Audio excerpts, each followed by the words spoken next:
साल 2023 में सावन का महीना 4 जुलाई मंगलवार से शुरू हो चुका है।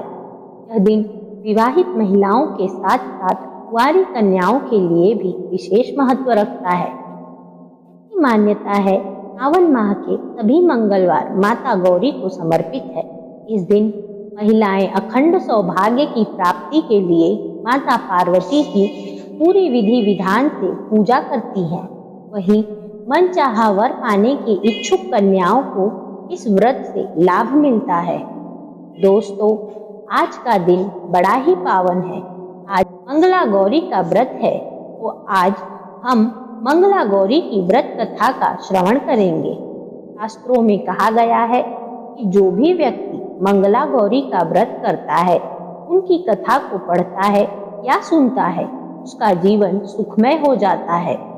जो भी कन्या मांगलिक हैं या फिर जिनका वैवाहिक जीवन सुखमय नहीं है, पति या पुत्र पर किसी प्रकार का संकट है, तो इस कथा को सुनने और व्रत को करने से आपके सभी समस्याएं हल हो जाती हैं। संपूर्ण परिवार सुखी और निरोगी तथा समृद्ध बना रहता है। धन धान्य की कभी कोई कमी नहीं होती। शास्त्रों के अनुसार कहा जाता है कि किसी भी व्रत को करने के बाद कथा का पाठ या श्रवण अवश्य करना चाहिए, अन्यथा वह व्रत अधूरा होता है। आज हम माता पार्वती के चमत्कारी कथा को सुनेंगे, जिसे सुनने वाले और कहने वाले के ऊपर माता पार्वती जगत जननी माँ गौरी का आशीर्वाद बना रहता है। इस कथा को कहने सुनने से माताओं बहनों का सुहाग अखंड हो जाता है। स्वयं काल को भी अपना रास्ता बदलना पड़ता है। जो कालों के काल हैं, उस महाकाल की अर्धांगिनी है माता गौरी। उनके व्रत कथा को सुनने वालों पर भला काल अपनी नजर कैसे डाल सकते हैं। ऐसे में आप अपने संतान व पति के लंबी उम्र और सुख शांति के लिए माता गौरी का ध्यान करते हुए बड़े ही भक्ति भाव से इस कथा को सुनिए। आपके सारे कष्ट माता गौरी दूर करें, हमारी यही कामना है। भाई बंधु माताएं बहनें सदा सुखी और संपन्न रहे। माता लक्ष्मी और माता गौरी आप पर अपनी कृपा सदैव बनाए रखें। आपका सौभाग्य और धन सदैव बना रहे। नमस्कार दोस्तों, एक बार फिर से स्वागत है आपका हमारे YouTube चैनल अद्भुत गाथा पर। आपसे निवेदन है, आपने अब तक चैनल को सब्सक्राइब नहीं किया है तो चैनल को सब्सक्राइब कर लें। दोस्तों, कथा के अंत में हम आपको माता गौरी की पूजा विधि और एक अद्भुत मंत्र भी बताएंगे, जिसके जाप से आपकी सारी मनोकामना पूरी हो जाएगी। आपका जीवन सुखमय हो जाएगा। माता मंगला की कृपा आप पर सदैव बनी रहेगी, इसलिए वीडियो को पूरा देखें। तो चलिए कथा को शुरू करते हैं। चंपापुर नामक गांव में एक साहूकार अपनी पत्नी के साथ रहते थे। वे बड़े ही धनवान और सुखी थे, परंतु उनके कोई संतान नहीं थी। बस यही दुख उनके मन को कचोटता रहता था। एक दिन साहूकार के घर एक बहुत बड़े साधु महात्मा आए। वह साहूकार उन साधु का खूब आदर सत्कार किया, खूब सेवा की। अब इससे प्रसन्न होकर साधु ने उनका हालचाल पूछा। साहूकार ने अपनी सारी व्यथा बताई। इसके बाद साधु महात्मा ने उन्हें श्रावण मास के पहले मंगलवार से माता मंगला गौरी की पूजा और व्रत रखने को कहा। यह कहने के बाद वहां से वह साधु चला गया। इसके बाद साहूकार ने श्रावण मास के पहले मंगलवार से माता गौरी की पूजा करना प्रारंभ कर दिया और व्रत भी रखे। कई महीनों तक उसने व्रत एवं पूजन किया। इनके भक्ति भाव से माता गौरी बहुत प्रसन्न हुई। एक दिन साहूकार को रात में सोते समय स्वप्न आया। स्वप्न में किसी अनजान शक्ति ने उनसे कहा कि हे साहूकार, इसी आम के वृक्ष के नीचे गणेश जी की प्रतिमा है। यदि तुम उस वृक्ष की आम को अपनी पत्नी को खाने को दे दो तो तुम्हें पुत्र रत्न की प्राप्ति होगी। यह सुनने के बाद अचानक ही साहूकार की नींद खुल गई। जब सुबह हुआ तो वह आम के पेड़ की खोज में चल दिया। अब तो साहूकार ऐसे ही आम के वृक्ष को ढूंढता फिर रहा था। ढूंढते ढूंढते उसे कई दिन लग गए, लगभग महीना बीत गया। एक दिन उसने ऐसा आम का पेड़ दिखाई दिया जिसके नीचे गणेश जी की प्रतिमा थी। अब फल तोड़ने के लिए उसने पेड़ पर पत्थर मारे, क्योंकि आम का फल काफी ऊंचाई पर लगा था, इसलिए उसका हाथ नहीं पहुंच पा रहा था। पेड़ भी ऐसा था कि जिस पर चढ़ा नहीं जा सकता था। चढ़ना बहुत कठिन था, इसलिए वह साहूकार पत्थर के द्वारा उस आम को तोड़ने लगा। फल को तोड़ने के लिए उसने पेड़ पर कई सारे पत्थर मारे। आम का फल तो प्राप्त हो गया, परंतु गणेश जी को पत्थर लग जाने से उन्होंने श्राप देते हुए कहा कि हे स्वार्थी मनुष्य, तूने अपने स्वार्थ के कारण मुझे चोट पहुंचाई है, अतः तुझे भी एक ऐसी ही चोट लगेगी। माता पार्वती के आशीर्वाद से तुझे पुत्र रत्न की प्राप्ति तो होगी, परंतु वह सांप दंश के कारण 21 वर्ष की आयु तक ही जीवित रहेगा। ऐसी वाणी सुनकर वह साहूकार घबरा गया। उस साहूकार ने आम का फल अपनी पत्नी को लाकर खिला तो दिया, परंतु गणेश जी के श्राप वाली बात नहीं बताई। 9 महीने बाद उसके घर एक सुंदर बालक का जन्म हुआ, जिसका नाम मनु रखा गया। उन्होंने मनु के लाड़ प्यार में कोई कमी नहीं रखी, उसे बड़े ही लाड़ से बड़ा किया। धीरे धीरे मनु 20 वर्ष का हो गया। वह अपने पिता के साथ व्यापार करने जाने लगा। एक दिन व्यापार करके लौटते समय दोनों पिता पुत्र भोजन के लिए एक गांव के पास तालाब के किनारे पेड़ की छांव में बैठ गए, भोजन करने लगे। तभी उस गांव की 2 सुंदर कन्याएं उस तालाब पर कपड़े धोने आई। लड़कियां नौजवान थीं। वह हंसती, मुस्कुराती, फुर्तीले एवं उच्च घर की प्रतीत हो रही थी। कपड़े धोते समय वे आपस में वार्तालाप कर रही थी। उसमें से एक ने कहा, क्यों रे मंगला, तुझे याद है मैं कब से मंगलवार को मंगला गौरी का व्रत करती हूँ। अब तो अगले मंगलवार व्रत का उद्यापन भी करूंगी।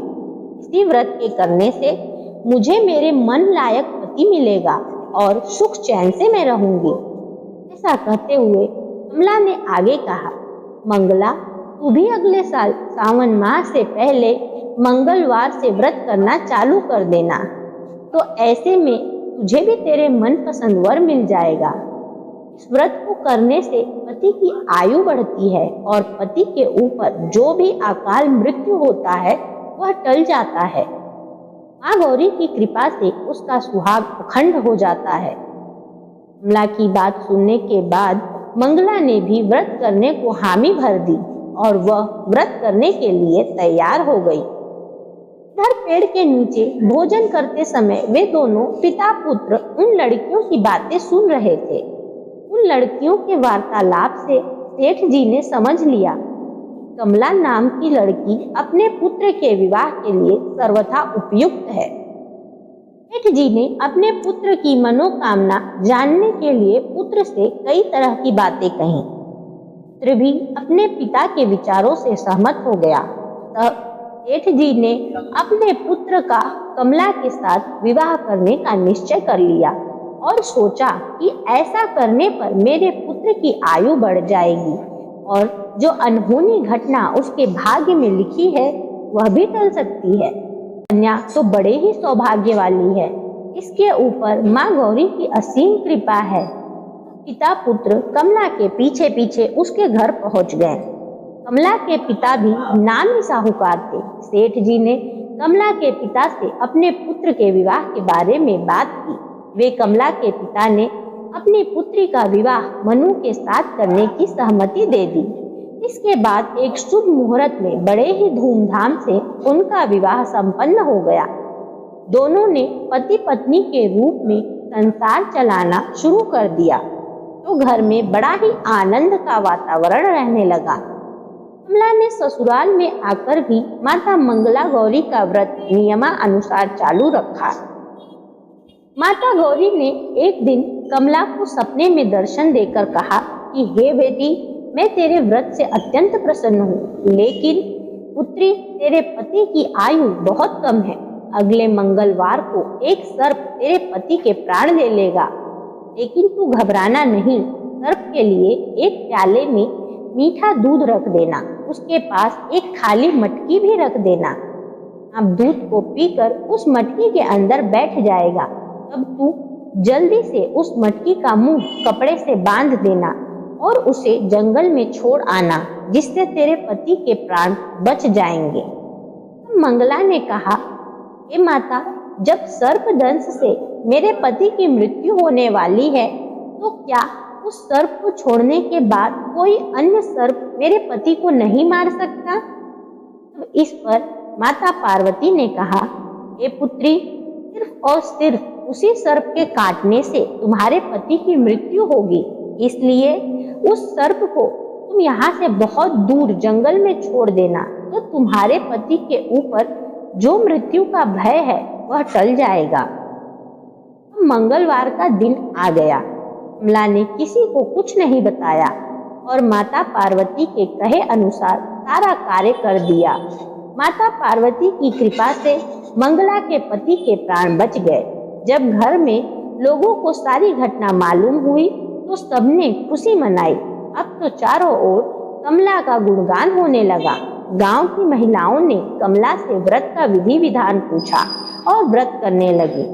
कमला ने भी अगले मंगलवार को विधि विधान से मंगला गौरी का उद्यापन बड़े ही भव्य रूप से करवाया। ब्राह्मणों को भोजन कराया, श्रेष्ठ दक्षिणा देकर उनका आशीर्वाद लिया। इसी प्रकार से कमला ने माता मंगला गौरी के व्रत से अखंड सौभाग्य के बल से अपने पति को मृत्यु के मुख में जाने से रोक लिया और वह अखंड सौभाग्यवती बन गई। माता गौरी की कृपा उस पर सदैव बनी रही। प्रेम से बोलिए, माता मंगला गौरी की जय। जय हो माता पार्वती। दोस्तों, यह थी माता मंगला गौरी की व्रत कथा।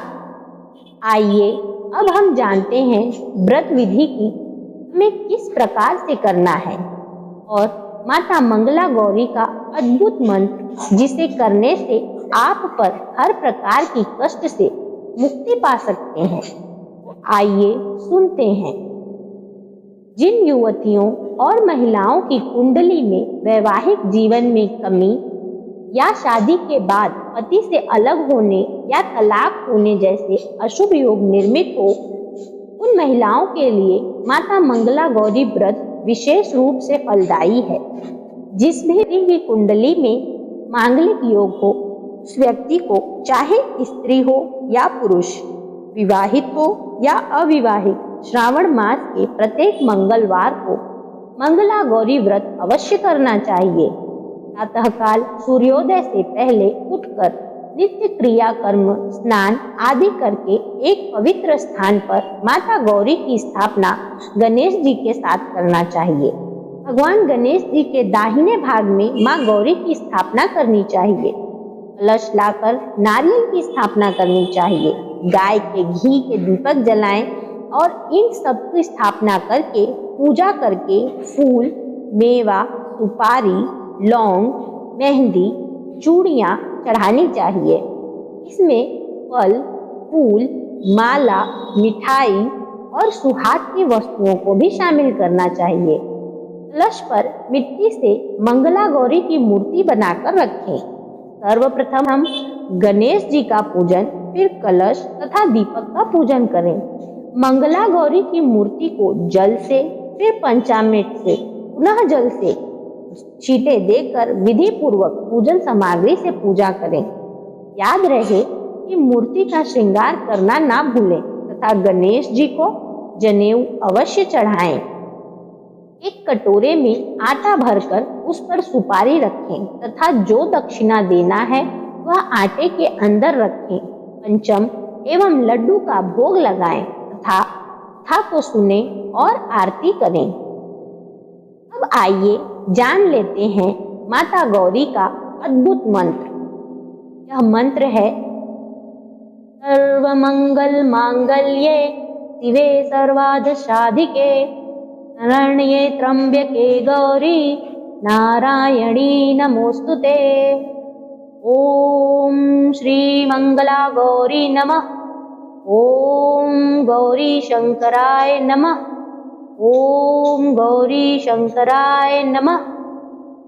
इस मंत्र का जाप 4 मंगलवार को 2100 बार करना है। यदि आपने 4 मंगलवार को इस मंत्र का जाप किया तो आपको इसका लाभ अवश्य मिलेगा। पूजा समाप्त करने के बाद महिलाओं को चूड़ियां, श्रृंगार का सामान अवश्य दान करें। किसी गरीब को फल भेंट करें और इस मंत्र का जाप पूर्व दिशा की तरफ बैठकर करें।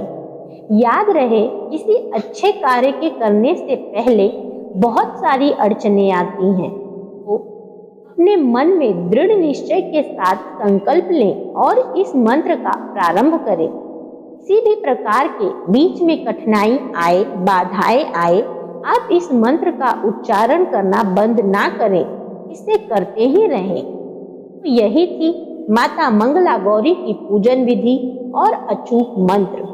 आशा करते हैं आपको आज का वीडियो पसंद आएगा। अगर पसंद आए तो एक लाइक करें और कमेंट में प्रेम से जय माता मंगला गौरी लिखना ना भूलें। का मंगल हो। इसी मनोकामना के साथ आज के लिए इतना ही। मिलते हैं अगली वीडियो में। तब तक के लिए नमस्कार।